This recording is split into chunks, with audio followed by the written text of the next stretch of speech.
Many Protestants argue that when Paul attacked circumcision, he was attacking all ritual sacraments. They say if circumcision was just an external sign with no saving power, then baptism must be the same.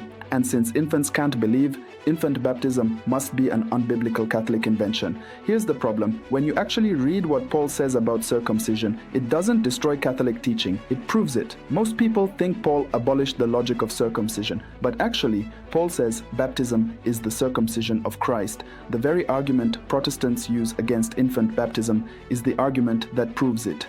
In the next few minutes, I'm going to show you how the Protestant circumcision trap backfired spectacularly. We'll trace this from Abraham's covenant in Genesis through Paul's letter to the Colossians all the way to what the early church actually practiced.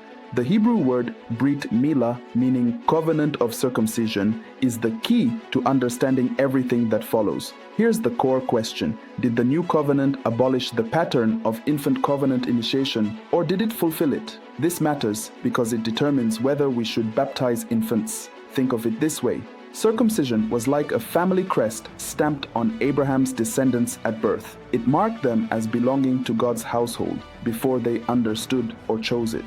The mark was permanent. The belonging was real.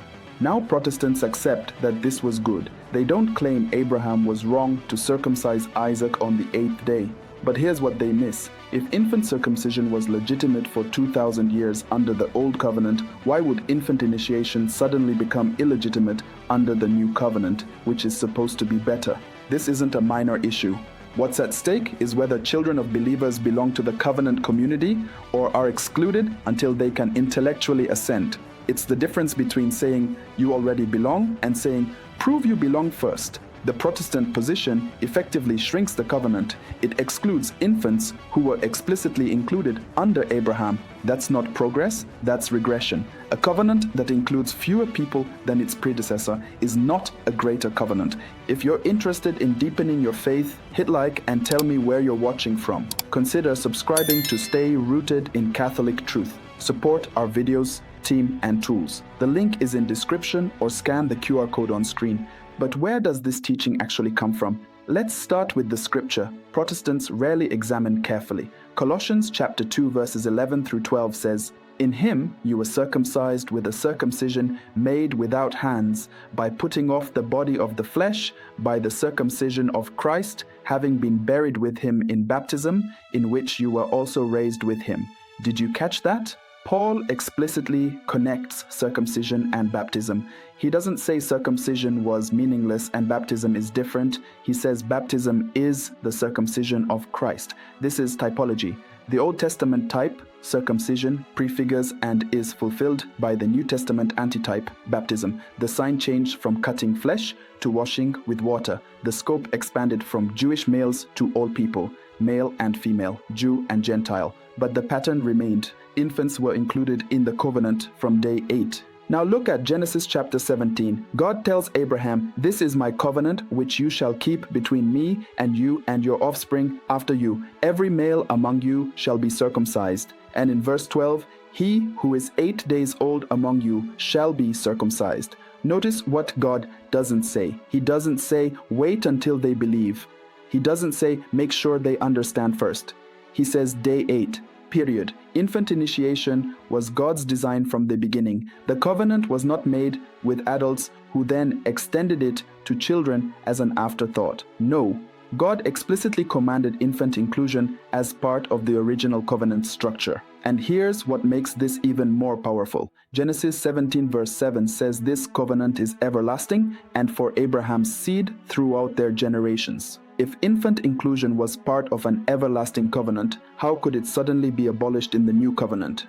St. Augustine taught this connection in the 4th century. He wrote that baptism now occupies the place that circumcision held among the ancient people of God. St. Cyprian of Carthage in the 3rd century argued that if circumcision was given on the 8th day, we should not hesitate to baptize infants even earlier. The Catechism of the Catholic Church, paragraph 1214, calls baptism the sacrament of initiation, fulfilling what circumcision began. This isn't medieval invention. This is apostolic understanding. And look at Acts chapter 2 verse 39. After Peter calls the crowd to repentance and baptism, he says the promise is to you and to your children.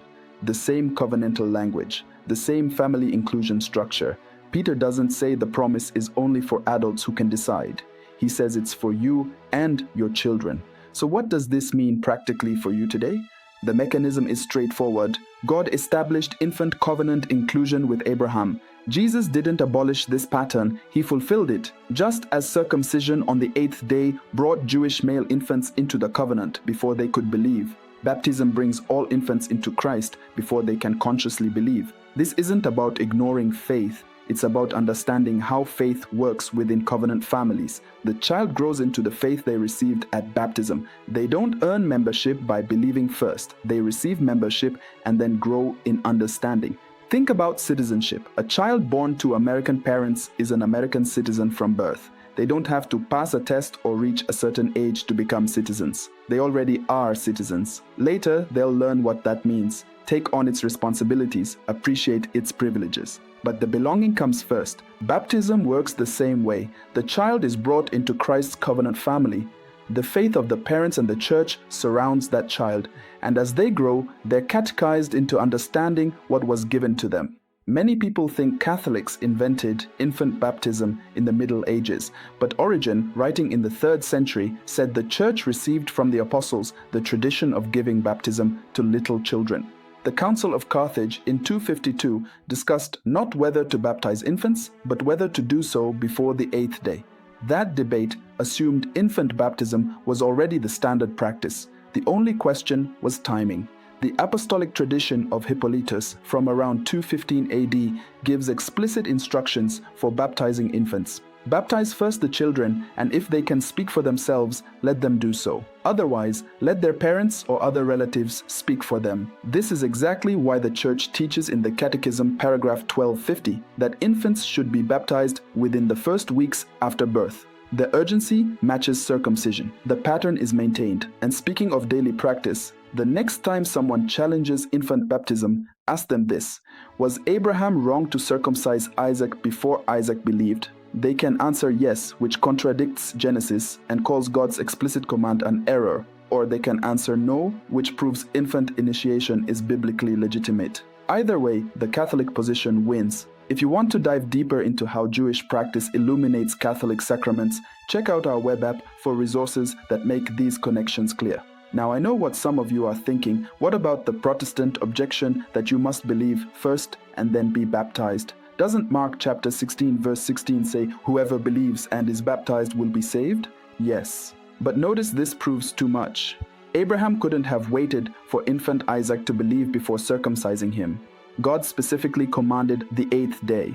If the Protestant interpretation were correct, that conscious belief must always precede covenant initiation, then God himself violated that principle for 2,000 years. The objection that demands prior faith works equally against circumcision, and Protestants don't claim Abraham was wrong, so the consistent position is the Catholic one: infant initiation, then growth in faith. But there's more. Mark 16 is addressed to those who can believe. Adults hearing the gospel for the first time. It doesn't address children born into believing households. That's a different situation covered by texts like Acts 2:39 and the household baptisms throughout Acts. Consider the Philippian jailer in Acts chapter 16. The text says Paul and Silas spoke the word of the Lord to him and to all who were in his house. Then he was baptized at once, he and all his family. This includes everyone in the household, not just those who could articulate a faith statement. Some Jewish scholars might object that Christians claim to honor circumcision while abandoning it. This is understandable, but misses what Paul teaches. The physical ceremony of flesh cutting is fulfilled. The spiritual reality of infant covenant inclusion continues. We receive the pattern from Jewish tradition as a gift, not as something we discarded. Romans chapter 11 pictures Gentile Christians as branches grafted into the Jewish olive tree. We don't uproot the tree, we're added to it. Baptism doesn't reject Abraham's covenant. It extends it to all nations, fulfilling the promise that through Abraham's seed, all families of the earth would be blessed. The Council of Jerusalem in Acts chapter 15 confirms this. The apostles didn't say Gentiles must adopt circumcision, but they didn't say infants were now excluded from the covenant. The sign changed. The inclusion of children remained. So where does this leave us? Here's what we've seen. God gave circumcision to Abraham as a covenant sign for infants. The command was explicit. Day 8, no waiting for belief. For 2,000 years, this was how God's people understood initiation. Then Paul comes along and says baptism is now the circumcision of Christ. The type is fulfilled by the antitype. The early church fathers taught this connection consistently. Archaeological evidence shows infant baptismal fonts in ancient churches. The church has baptized infants from the beginning, not as innovation, but as continuation. The Protestant trap backfired because the circumcision logic they accept proves the Catholic practice they reject. If infant initiation was good enough for Abraham, Isaac, and Jacob, it's good enough for the children of Christian families. Here's your action step. Read Colossians chapter 2, verses 11 and 12 this week. Notice how Paul links baptism and circumcision. Ask yourself, does this sound like abolition or fulfillment? If you've been baptized, thank God for your covenant membership. Your parents and godparents made a decision for you before you could decide for yourself, just as Abraham did for Isaac. If you have unbaptized children, talk to your priest about the gift of baptism. Don't delay what God designed for day 8. If you're a Protestant watching this, I'm not asking you to become Catholic today. I'm asking you to follow your own logic consistently. If Abraham was right to circumcise infants, why would infant baptism be wrong? If this helped you, share it with a friend, subscribe, and check out our web app for daily Catholic resources and soul search. The sign has changed from blood to water. The covenant has expanded from Israel to all nations, but the pattern remains. Infants belong.